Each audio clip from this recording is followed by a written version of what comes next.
प्रश्न है, एक समबाहु त्रिभुज के तीन कोने ए बी तथा सी है।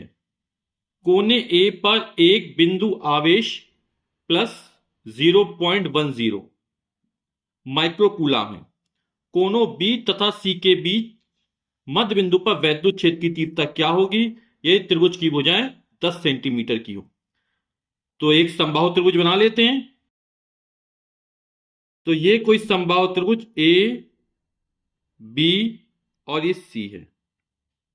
ठीक, अब क्या कह रहा है? कोने ए पर बिंदु आवेश, यहां पर बिंदु है 0.100 माइक्रोकूलाम का आवेश है। मान लिया ये आवेश Q है, तो Q इक्वल टू हो जाएगा हमारा 0.100 माइक्रोकूलाम। ठीक है। कोनों B तथा C के मध्य बिंदु, B और C का मध्य बिंदु मान लो ये है, यहां पर इसको हमने मान लिया मध्य बिंदु को M। वैद्युत क्षेत्र की तीव्रता याद करनी है, और ये जो त्रिभुज की भुजाएं दी गई है हमको, वो 10 सेंटीमीटर की दी गई है। समबाहु त्रिभुज की तीनों भुजाएं कैसी होती हैं? समान लंबाई की होती हैं। तो ए बी हुआ, बी सी हुआ, सी, इन सबकी लंबाई 10 सेंटीमीटर है। तो वैद्युत क्षेत्र तीव्रता बिंदु एम पर याद करनी है। तो यहां से ए को एम से मिलाती हुई रेखा खींचेंगे।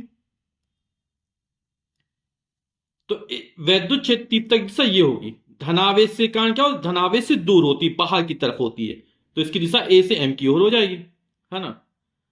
अब हमें वैद्युत क्षेत्र तीव्रता सूत्र क्या होता है? E इक्वल टू होता है 1/4πε0 Q/r²।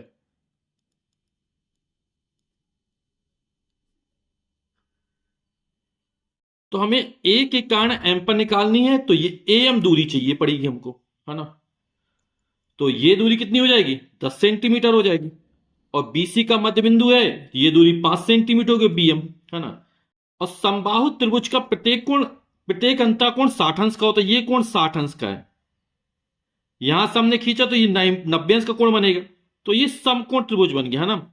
तो हम साइन थीटा कॉस थीटा का प्रयोग करके भी एम का मान ज्ञात कर सकते हैं। तो पहले एम का मान ज्ञात कर लेते हैं। कितनी दूरी है? ये आर का मान, है ना।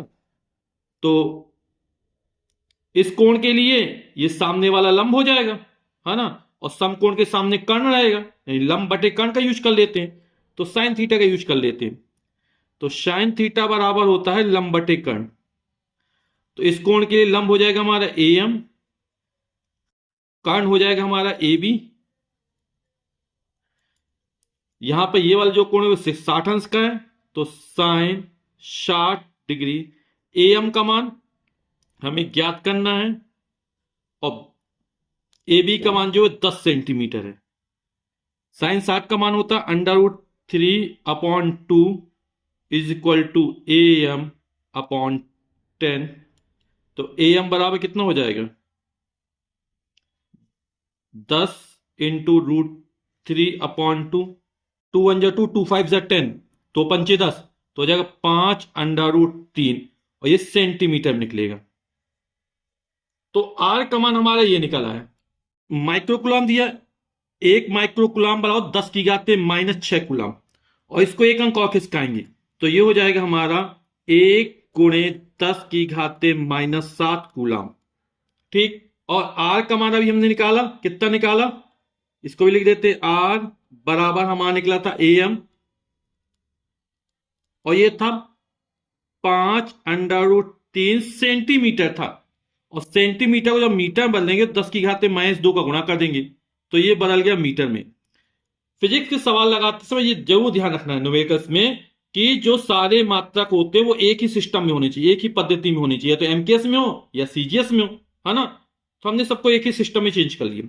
अब वैल्यू पुटअप कर देते हैं। ई इक्वल टू हो जाएगा हमारा 1/4πε0 का जो मान होता है वो 9×10⁻9 हो गया।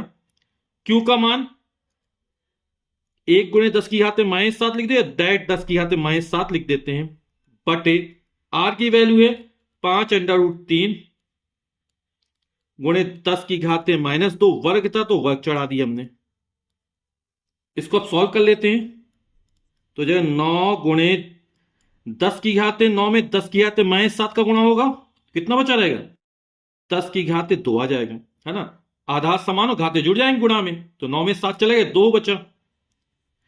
इसका वर्ग करें, 5 का वर्ग हो जाएगा 25, √3 का वर्ग करेंगे तो √3 हो जाएगा, और 10 की घाते -2 का वर्ग 10 की घाते -4।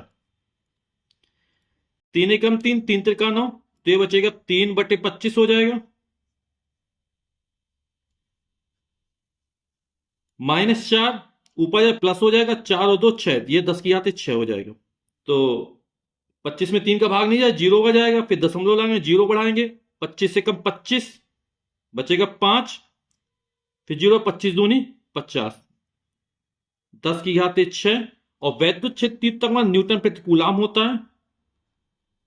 दशमलव के एक अंक इस तरफ खिसकाते हैं तो 1.2 इंटू 10⁻, है ना, 6 में से 1 कम कर देंगे, बचेगा 5 न्यूटन प्रति कूलाम, और यही हमारा आंसर हो जाएगा।